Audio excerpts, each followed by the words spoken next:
Ni muda wetu mzuri wa kwenda kusikia neno la Mungu, na kichwa cha neno letu la leo tutaenda kujifunza, unamtumikia Mungu gani?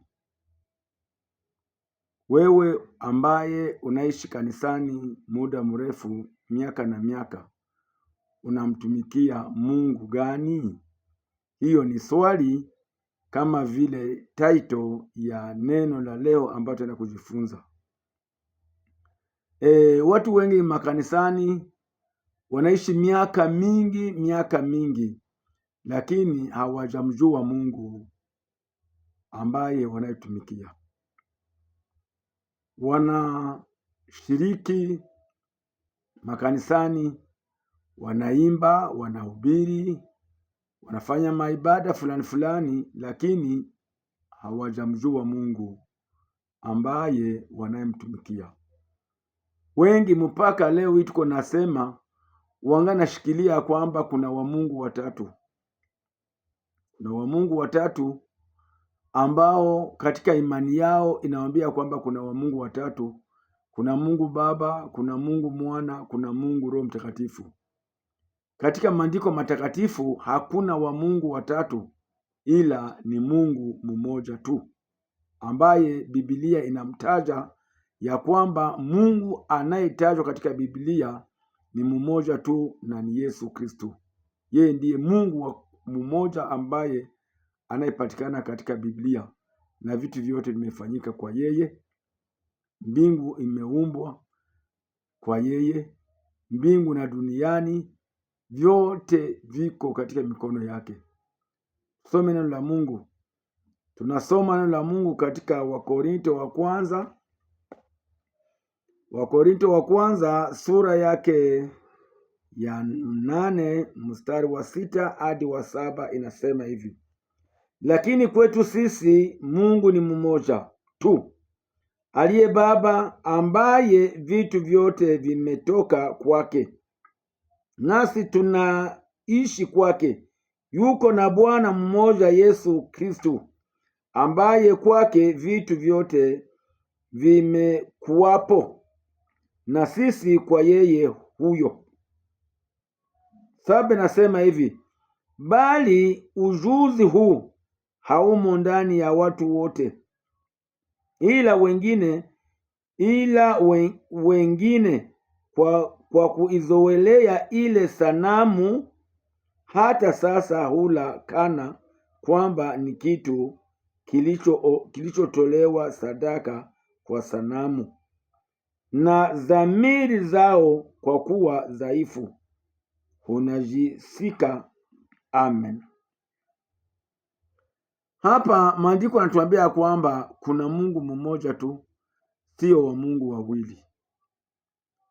Na ukisoma Yohana Injili inasema ya kwamba hapo mwanzo kulikuwa neno, naye neno alikuwa kwa Mungu. Tusome hiyo neno. Nasoma Yohana Injili 1 sura yake ya kwanza na mstari wake wa kwanza, inasema hivi: hapo mwanzo kulikuwa neno, naye neno alikuwako kwa Mungu, naye neno alikuwa Mungu. Huyu mwanzo alikuwako kwa Mungu. Vyote vilifanyika kwa huyo, wala pasipo yeye hakufanyika chochote kilichofanyika. Biblia hapa inakamilisha ya kwamba Yesu Kristo kama vile neno, yeye ndiye Mungu, na vitu vyote vimefanyika kwa yeye. Hakuna kitu ambacho kimefanyika pasipo yeye Kristo kukifanya. Kwa 14 nasema hivi: naye neno alifanyika mwili akakaa kwetu, nasi tukauona utukufu wake, utukufu kama wa mwana pekee atokaye kwa Baba, amejaa neema na kweli. Sasa Kristo amejulikana kuwa yeye ndiye Mungu. Mbinguni alionekana Mungu mbinguni, na aliposhuka hapa duniani akajulikana kuwa mwana, na alipopaa kwenda mbinguni akapanda kiroho, akapanda kama vile Roho Mtakatifu alivyompandisha. Sasa kwa hiyo Kristo Yesu anachukua hii mamlaka ya mambo matatu haya. Yeye anachukua mamlaka ya mambo matatu. Yeye ni Baba, yeye ni Mwana, na yeye mwenyewe ni Roho. Basi kama vile yeye ni Baba tena ni Mwana tena ni Roho, tusome Yohana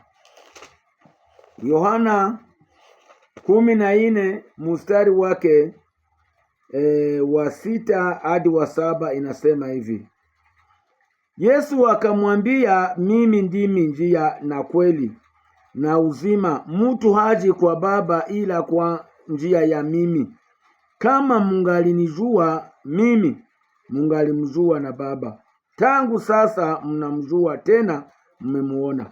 Hapa sasa ni wakati wa Filipo alipomuuliza Yesu, akamuuliza Yesu ya kwamba Yesu amuonyeshe Baba. Lakini Kristo anasema ya kwamba yeye ni njia, na mtu yeyote hakuna atakayeenda kwa Baba isipokuwa kwake yeye Yesu Kristo. Kristo ndiye njia, Kristo ndiye vyote. Anasema ya kwamba yeyote anayeniona mimi amemuona Baba. Tena akasisitiza akasema ya kwamba sasa mumemuona na sasa mumemjua. Yesu Kristo ndiye Mungu. Sasa watu wengi katika makanisa mpaka hivi hawajua ya kwamba Kristo ndiye Mungu. Wengi wanampinga Kristo katika madini zote ambazo tunazojiita ya kwamba tutaenda mbinguni.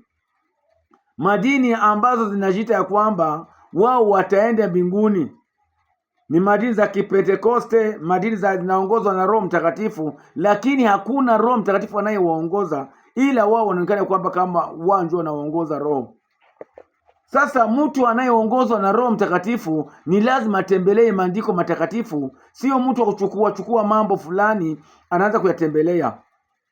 Lakini sasa maandiko yanasema ya kwamba Kristo ndiye Mungu, na watu wote ni lazima wamwabudu huyu Yesu Kristo.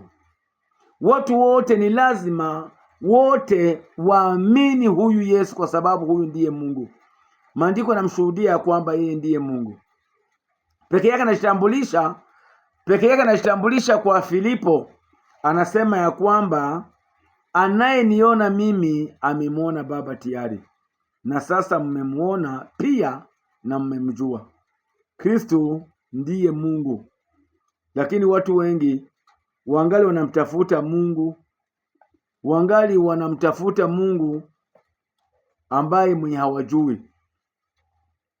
Wanatumikia Mungu na Mungu mwenye hawamjui, na wanajiita ya kwamba wanafanya kazi ya Mungu, wanamwabudu Mungu, wanamuimbia Mungu, wanamhubiri Mungu, lakini mpaka na leo hii tuko nasema hawajajua nani wanayemwabudu.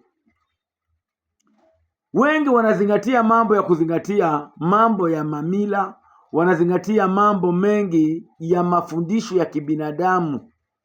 Biblia inasema ya kwamba yeyote yule anayezingatia kitu fulani, kile ambacho unachozingatia wewe ambacho sio maandiko matakatifu, hiyo ni miungu ambayo umekumbatia, na huyo ndiye Mungu wako wewe ambaye unazingatia, sio Mungu Yesu Kristo, hapana. Lakini hivyo vitu ambavyo unazingatia, hiyo ndiyo miungu yako ambayo unazingatia.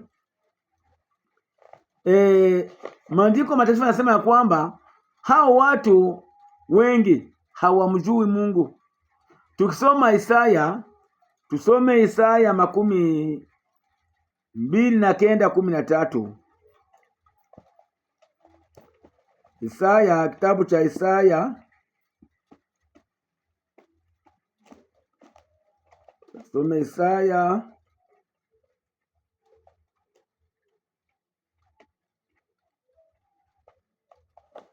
Isaya 29. Isaya 29.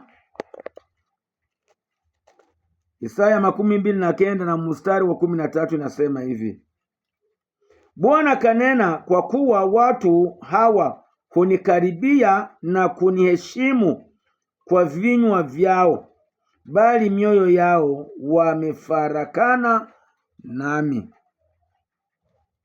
Wamefarakana nami, na kicho chao walicho nacho kwangu ni maagizo ya wanadamu waliofundishwa.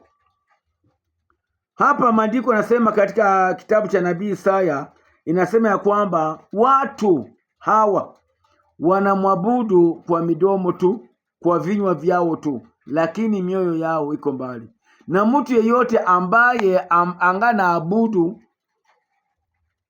mambo ya ulimwengu, angana shiriki mambo ya ulimwengu, na anajidai ya kwamba yeye ni mtoto wa Mungu, huyo siyo mtoto wa Mungu, ni mtoto wa Shetani. Huyo sio mtoto wa Mungu, ni mtoto wa Shetani, kwa sababu anaongozwa na baba yake Shetani.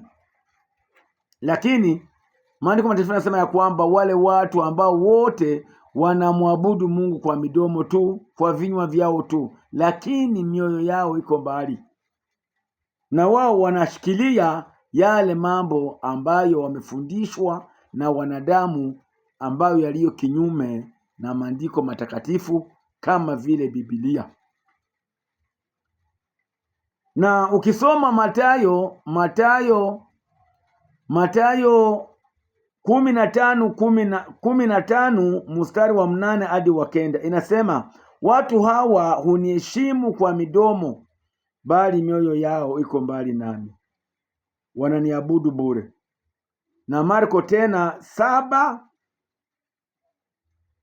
sura yake ya 7:6 hadi 9 inasema ya kwamba watu hawa wananiabudu kwa midomo tu, lakini mioyo yao iko mbali nami. Watu wengi wanajiita ya kwamba ni watumishi wa Mungu, ni Wakristo kanisani, lakini mpaka na hivi Yesu hawajui, kwa sababu wangali wanampinga Kristo ya kwamba sio Mungu. Lakini Mungu ni Yesu Kristo. Kama Kristo hangeonekana, wewe haungekuwa mtu kama vile ulivyo leo. Lakini kwa sababu Kristo ni Mungu mzima, yeye ndiye amejitoa kwa ajili yako, kwa ajili yangu, ndiyo maana leo uko nasema, ndiyo maana leo niko nasema. Kwa hiyo sasa ni lazima kumjua ya kwamba Kristo yeye ndiye Mungu wa kweli, hakuna Mungu mwingine.